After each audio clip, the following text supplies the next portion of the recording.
16 signs from this one chapter telling us that the return of the Lord Jesus Christ is near. Now, we're all familiar with signs, aren't we? There's a sign, Land's End, 874 miles. In other words, we're at north of Scotland there. It's a long way away.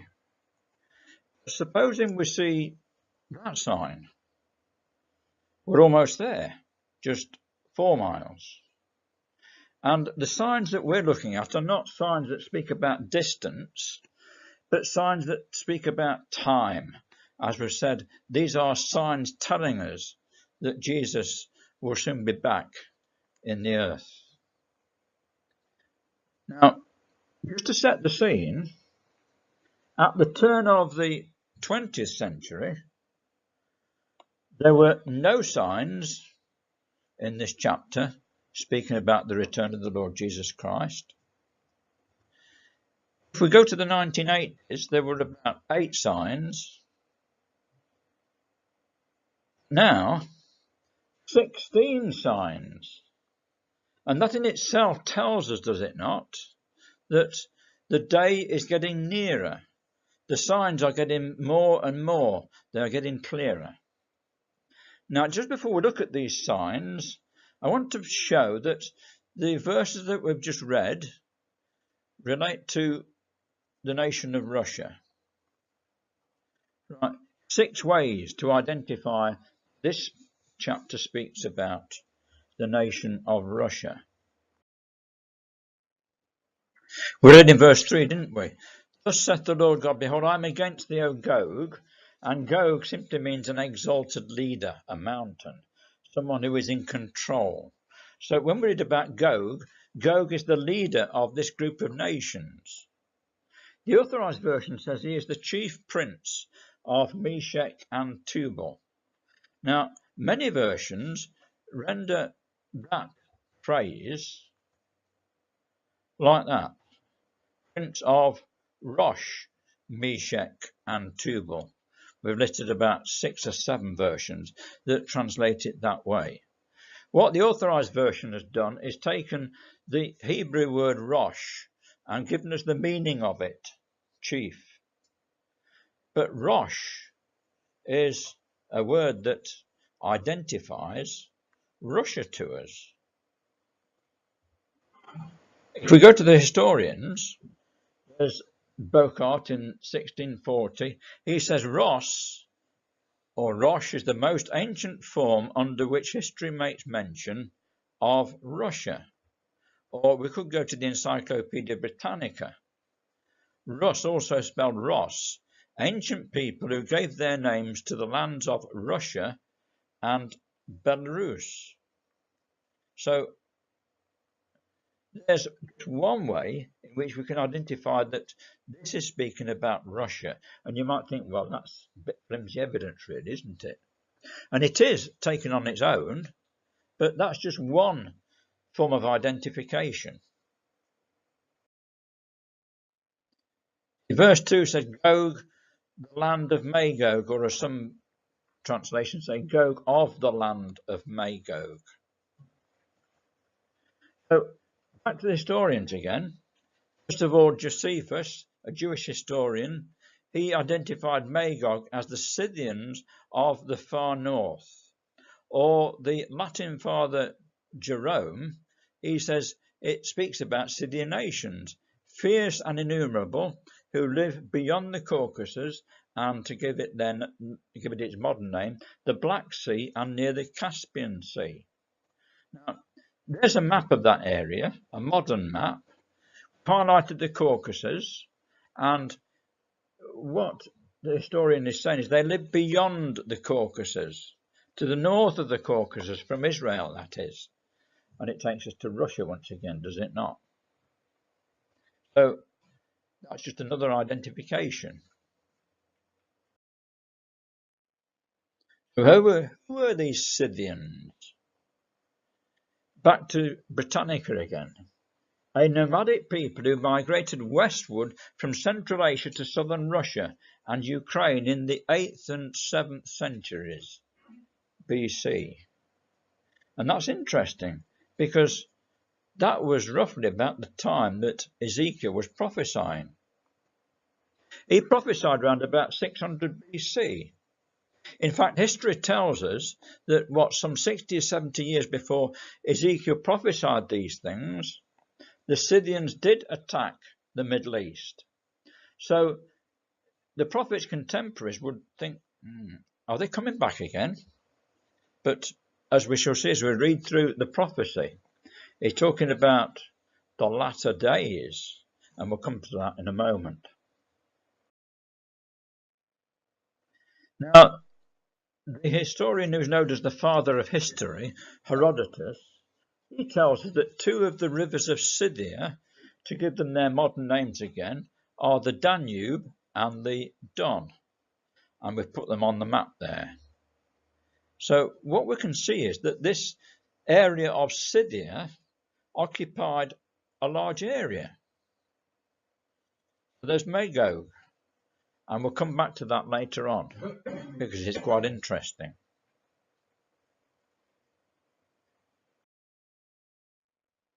What about Meshech? Prince of Rosh, Meshech, and Tubal. Here we've got a comment from Gesenius, and all of these things we could spend a lot more time, but we don't have time to do it. We're just skimming through them, really. Gesenius says, a barbarous people inhabiting the Moscow mountains between Iberia, Colchis, and Armenia. And we can see from the map there, we are in southern Russia once again. Identifier number 3. Meshech and Tubal. There's a map of modern Russia showing the rivers in the western part of the country. And we can just see the arrow there. It's pointing to the river Tobol. And on that river, we've got the city of Tobolsk. And most likely, we've got a link here once again. What we're saying is, when the prophet speaks about Tubal, he's most likely speaking about Tobol, the river Tobol, that area, or the city of Tobolsk. Identifier number 4. Thou shalt come from thy place out of the north parts. If we move north from Israel, we end up almost directly in Moscow, capital of Russia. We know that some versions of the Bible translate it that way. Thou shalt come from thy place out of the uttermost parts of the north. So there we've got another idea, and we put all these ideas together, and it becomes quite clear, does it not, that yes, this chapter is speaking about Russia. There's another one, which once again, if we had time, we could go into in a bit more detail. But there we see Mr. Putin. Look above his head at that symbol that modern Russia uses. It's the symbol of the double-headed eagle, which of course is the same symbol that the old Eastern Roman Empire used to use. And if we had time, we could show how the prophecies link Russia with the old Eastern Roman Empire.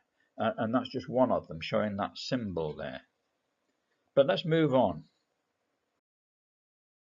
As we've already said, this chapter foretells that a group of nations headed by Russia will invade Israel before the return of Jesus Christ. So let's look at some of the signs now. We read in verse 8, after many days thou shalt be visited in the latter years.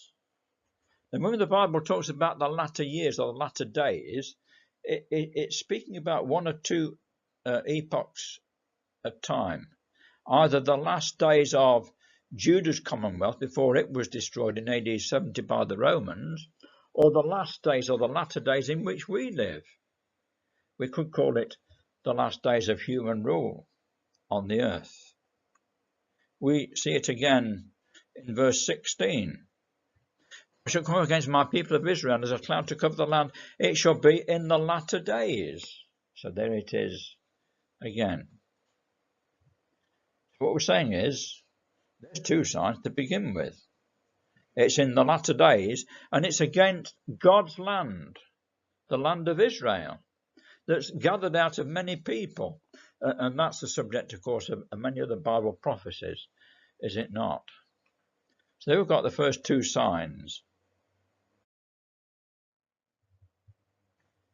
Verse 4, the prophet says, I will turn thee back. Just a few words. I will turn thee back. And the idea behind the phrase is to be turned back to something which originally existed. Comment here about Russia in 1917. The chief nation of the USSR was once considered to be among the most Christian nations in the world. Yet within less than a year after March 1917, when the last Tsar abdicated, a band of militant atheists had seized power. We read in the second paragraph there, how could the Bolsheviks, a small conspiratorial party, determined to smash the church and root out religion, take over the vast empire and turn it into the world's first atheist state? So in 1917 and thereabouts, Russia changed from being a Christian country to an atheist country. And now it's turning back. There we've got a couple of examples. We've got Mr. Putin and Kirill, who is the leader of the Eastern Orthodox Church. And there we see also Mr. Putin meeting the Pope. You see, Mr. Putin understands very well the importance of religion in controlling people and is using that to great effect. Now, this is just one way in which Russia has been turned back. There are other ways, but let's just concentrate on that one for the time being. In verse 7 it says, be thou prepared, and prepare for thyself, thou and all thy company that are assembled. Those two words, company and assembled, come from the same Hebrew word, to assemble for religious and political reasons. So we're saying, here's sign number 3. Just 4 or 5 words, and it's happened. And these signs are not signs done in a corner somewhere. They're signs that we can see amongst the nations internationally, signs for everyone to see. Now, whilst we're still in that verse, I will turn thee back and put hooks in thy jaws. We note it's hooks, plural. And here's one of them. You see, Russia has been pulled into the Middle East because of its interest in other nations around there. There's the first one, a growing alliance between Russia and Iran. There's another one, Syria. Syria-Russian relations built on trust. We read here in Sputnik, that's the Russian website. And Syria is right on the border of Israel, and we'll come back to that as well in a moment. Sign number 4. There are other hooks that we shall look at later on. And then that verse says, I will bring thee out and all thine army. So Gog controls an army. There's the army. Just one example. The Washington Times says, Putin encircles Turkey in a massive troop build-up. And we read about Russia's troops on many occasions, and that's just one example again. And there we read that Mr. Putin has encircled Turkey in a classic pincer movement. Troops above, troops below. And that once again is interesting in the light of Bible prophecy. Sign number 5.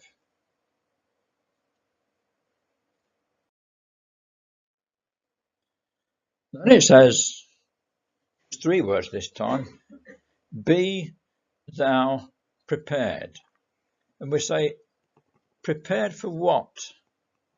And if we just turn to another prophecy, the prophecy of Joel, just a few pages on from where we were in Ezekiel 38, we get this idea expanded for us a little bit. So if we can turn to Joel chapter 3, which is a parallel prophecy to the one that we're looking at, we can see that, for example, if we look at verse 1 of chapter 3, for behold, in those days and at that time, when I shall bring again the captivity of Judah and Jerusalem. It's at the time when God brings the nation of Israel back to their ancient homeland. And verse 2 says, I will gather all nations and bring them down to the valley of Jehoshaphat. And the prophet describes what's going to happen. But if we drop down to verse 9, we read there, proclaim ye this among the Gentiles, prepare war. That's what the preparations are about. Prepare war. Wake up the mighty men. Let all the men of war draw near, and let them come up. Beat your plowshares into swords and your pruning hooks into spears, and let the weak say, I am strong. So Joel there tells us what the preparations are all about. Ezekiel 38 says, you need to be prepared. Be thou prepared. There we see a graph of Russia's military expenditure from 1993 to 2013. It's a graph that climbs steeply with just one blip. There's a blip halfway up there. And that was when Putin was not in control of Russia, but Medvedev was. But once Putin was back in the driving seat, up goes the graph, and it continues to go up as well. It was in 2014 that Russia annexed Crimea.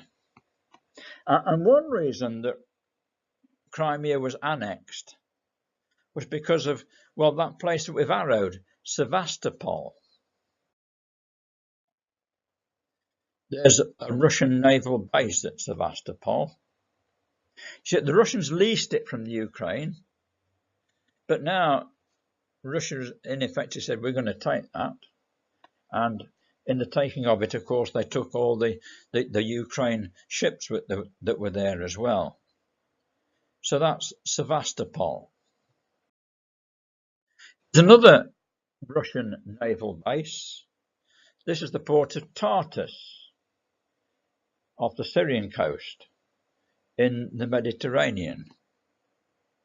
If we on a map, what we're saying is we can see that Russia has a port in Tartus, a naval base.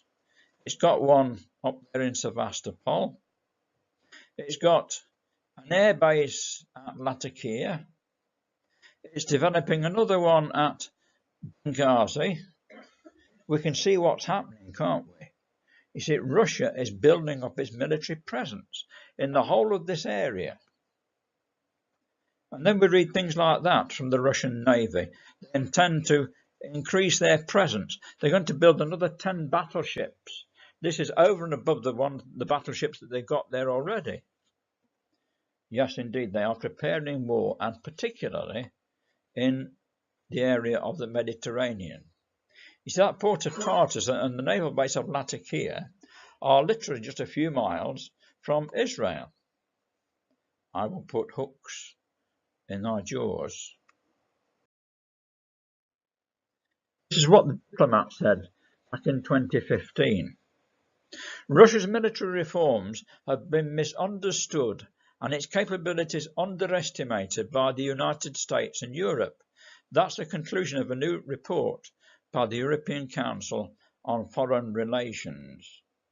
And so the rest of the world has been caught by surprise. They've been caught napping, as it were, not realizing the way in which Russia is building up its military presence all over the world, but particularly in the Middle East.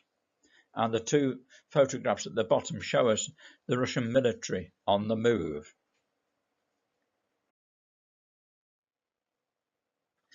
The Zebka file, just a couple of weeks ago. Russia flies 2,000 mercenary troops into Syria. And once again, this is an extra 2,000 on top of the ones that are already there. Zebka file tells us that Russia is engaged in a major troop build-up. There's another one. In Syria this time, in order to solidify its military control of the country. The troops are stationed at Trinity, which is just 5 kilometers from Israel's border, just across the border. So they're almost there in Israel.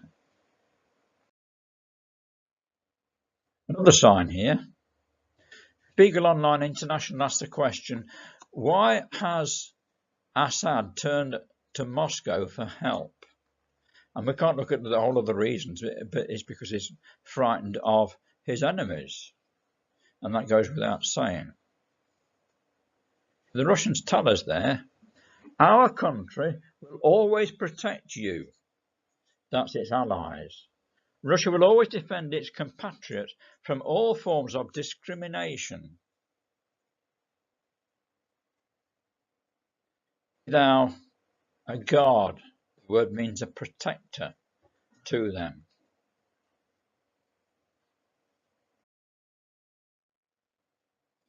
Here's an example, reported by BBC News in 2015 again. No US airstrikes in Syria since Russia deployed a new S-400 system, which BBC tells us is designed to protect critical infrastructure. And that shaded area on the map is where Russia controls the whole of that area, so that if any enemy flies any aeroplane into that area, A, Russia can see it, and B, if it so decides, it will destroy it. So there we've got Russia protecting that particular area. Go on to verse 5. We've got 3 nations mentioned here, Persia, Ethiopia, and Libya. And you know, one by one, all of those countries have moved, if we can put it this way, from the Western camp into the Russian camp. There we've got the Shah of Persia, as it was called in those days, on a state visit to America. Wikipedia tells us why the Shah was overthrown. Because it was beholden to a non-Muslim Western power, namely the United States. And the Shah lost the Shia clergy of Iran's support. Back to religion again, aren't we? Particularly due to his strong modernization principles, but also his recognition of Israel. The clergy of Iran didn't like, well, they hated, and they still do, they hate Israel. And so Persia has moved, as we've said, from the Western camp into the Russian camp. Sign number 8.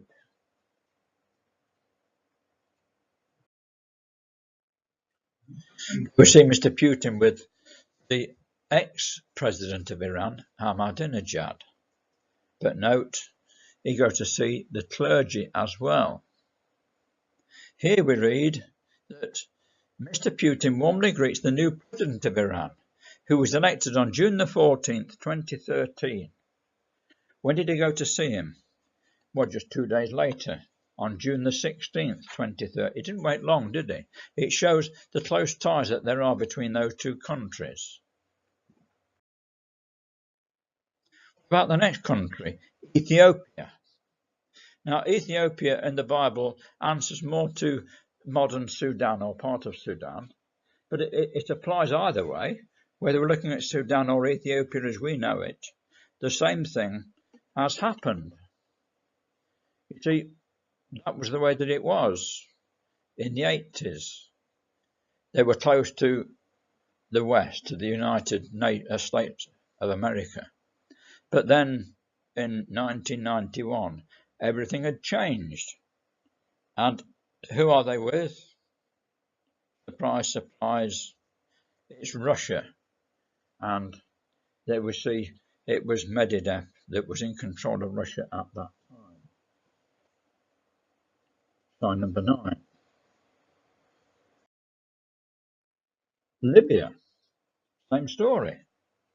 But either as enemies of Italy, Libya is a natural ally of Britain and USA. That was in World War II. But what's the story now? They're moving towards the Russian camp again. We've seen, haven't we, that Russia is building a military air base in Libya. So there's sign number 10. And so the signs, as we said before, these are signs which everyone can see. International things that we're talking about here, aren't they? Until we come to the next sign, Brexit. Now, unfortunately, we don't have time again to look at this in detail, but the prophecy tells us that at the end, Britain will be against Gog when he comes against the mountains of Israel. And what happened in that vote was remarkable as far as students of Bible prophecy are concerned. We need to wait to see what happens here. For all we know, that we might go back into Europe, but we know that in the end, we are going to be part of a group of nations that oppose this invasion of Israel by Russia and its quickly. Tarshish in the Bible, we read, is an island or coastal nation, is a power with ships, is located to the west of Israel, it's a source of tin, lead and silver, a colonial power. It takes on the role of Tyre, a trading power, and particularly with the Gulf states. And we need to ask the question, if it's not Britain, what nation is it?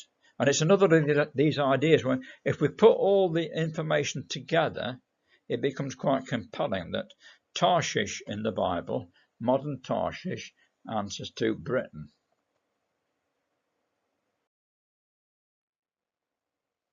Back to that map that we looked at before. You see, Scythia or Magog takes in not just Russia, but Germany as well. Gomer answers to France. But Tarshish is different. Tarshish is the power that opposes these nations, as we've said already. Here's a German magazine, Der Spiegel.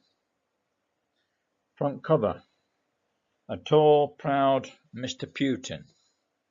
And just look down at the bottom of the magazine, and this is a German magazine. There we can see Angela Merkel with a white flag, the flag of surrender. She's waving a white flag to Mr. Putin. We read in that magazine, where do we stand when it comes to Russia? And relatedly, who are we as Germans? With the threat of a new East-West conflict, this question has regained prominence in Germany and may ultimately force us to reposition ourselves. So we've got another sign, have we not, showing that Jesus was simply back in the earth. We did hear that the German Chancellor Angela Merkel supports deeper economic cooperation with Russia, and she wants to get closer to Russia step by step. The way that she sees it is, well, we'll bring Russia into our camp, whereas prophecy tells us that it's the EU that's going into the Russian camp, really, and the Russians will be dominant in the end. Let's move to the Middle East. I'm back to the Middle East now.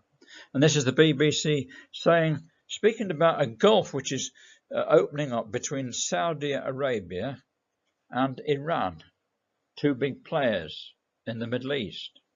And they say, could open conflict now be one step closer between the two big regional powers in the Gulf?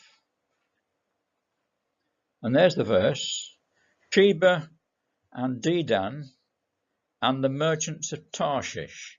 So the merchants of Tarshish are with Sheba and Dedan, which speak of nations in the Gulf, really, in the Gulf area. So if we look at a map once again, we can see that what's happening here is exactly the same as the prophecy indicates, that some nations will be with Gog, principally Iran, but also Syria and Iraq and Sudan and so on, but others will be with the merchants of Tarshish, and that is exactly what is happening.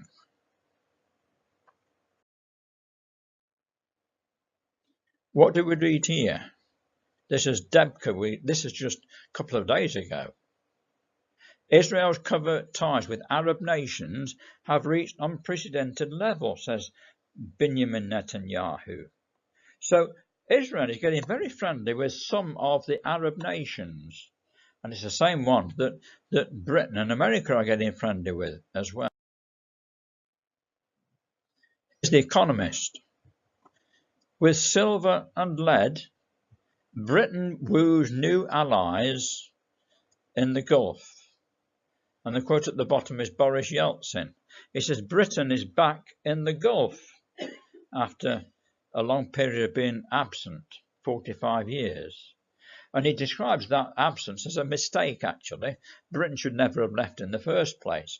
But they're getting very friendly. We read that so copious are the Gulf's investments in London that they called it the Eighth Emirate, says Boris Johnson. And what about this one? Potentially game-changing oil reserves discovered in Israel. After Israel complained for years it was surrounded by oil-rich states but didn't have a drop of its own, there's been a big-time turnaround. And this massive amount of oil has been described in the Golan, has been found in the Golan. As we say, they're close to the country's border with Syria. It all becomes very interesting, doesn't it? Sign number 14 is the spoil. And it's not just the oil, is it?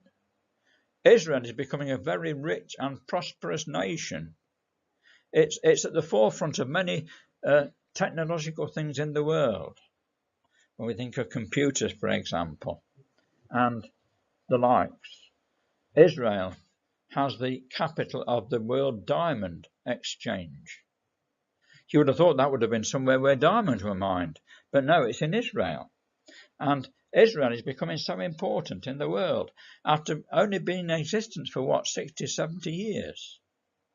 We say here's sign number 14. Russia is going to come to take a spoil.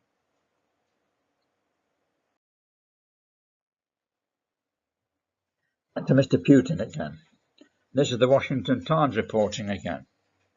It says the Russian economy is in shambles and is expected to shrink again in the coming year. The problem is the collapse of crude oil on the international markets. The next step, the Washington Times says, to prevent social unrest could be military steps taken internationally by Russia. Now, I find that amazing because now this newspaper is saying it's a possibility that Russia could move internationally. It could go to war to take the spoil, which once again is exactly what the prophecy is telling us. At the same time shall things come into thy mind, and thou shalt think an evil thought. And we say, well, is this another sign coming into focus? I've not numbered this amongst the 16. Possibly this is number 17. We need to see what happens here. But that's what the prophecy tells us.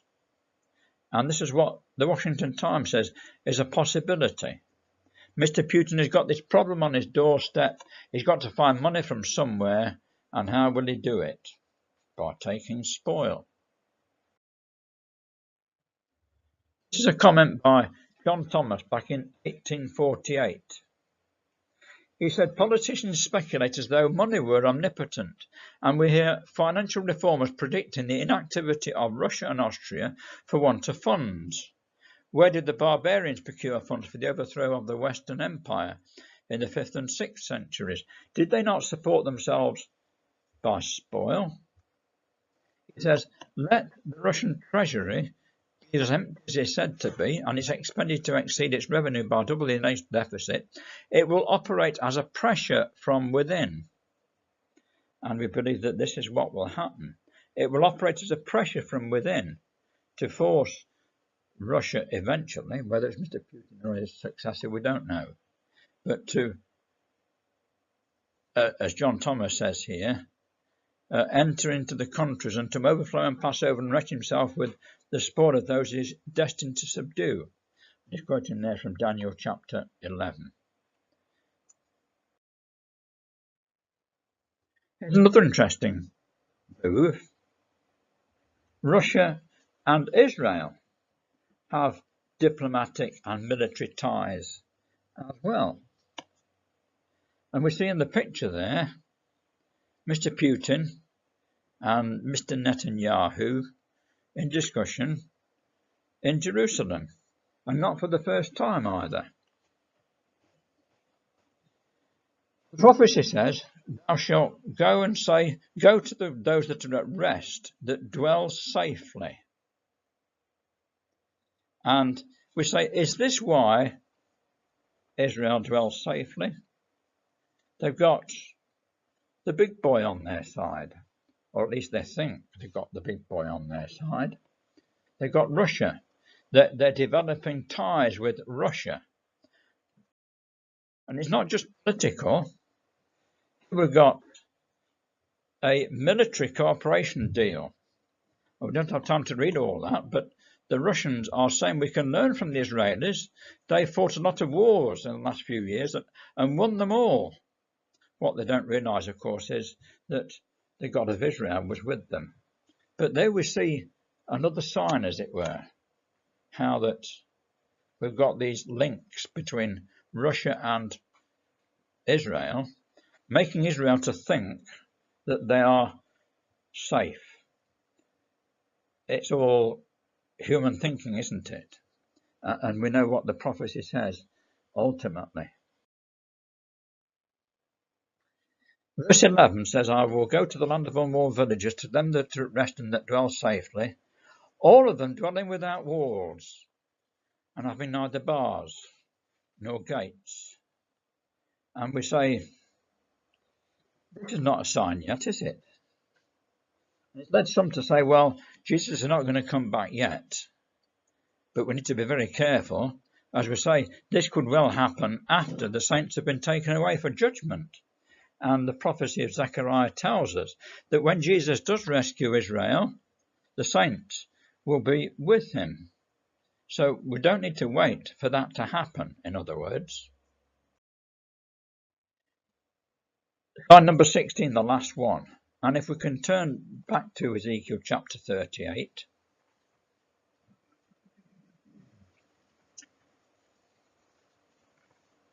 Ezekiel 38 and at verse 18. We read there, it shall come to pass at the same time when Gog shall come against the land of Israel, saith the Lord God, that my fury shall come up in my face. For in my jealousy and in the fire of my wrath have I spoken. Surely in that day there shall be a great shaking in the land of Israel.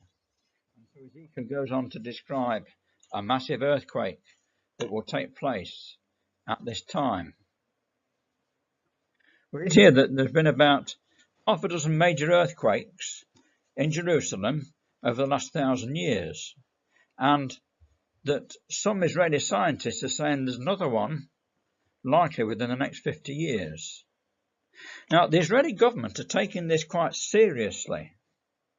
We read there, if a quake hits between 8 a.m. and 1 p.m., a whole generation would be lost, because they've discovered that all the primary schools are built on a fault line.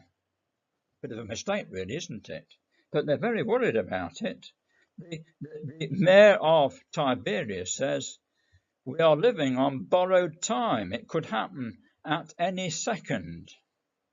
So here we've got Ezekiel, and also we've got other prophecies which speak about a massive earthquake that will take place at this time. And now we see that this is indeed a possibility. We say, well, there's sign number 16. And it's not just Israel. There we've got a map showing all the major fault lines in the world. And one of them we know runs up the middle of Israel, up the Jordan Valley.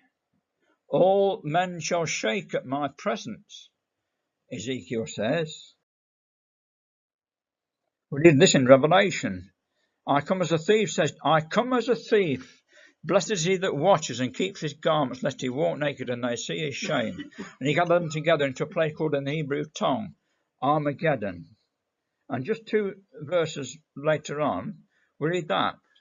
There were voices and thunders and lightnings and a great earthquake, such as was not since men were on the face of the earth. So mighty an earthquake and so great, the biggest earthquake that's ever been known in the history of the world.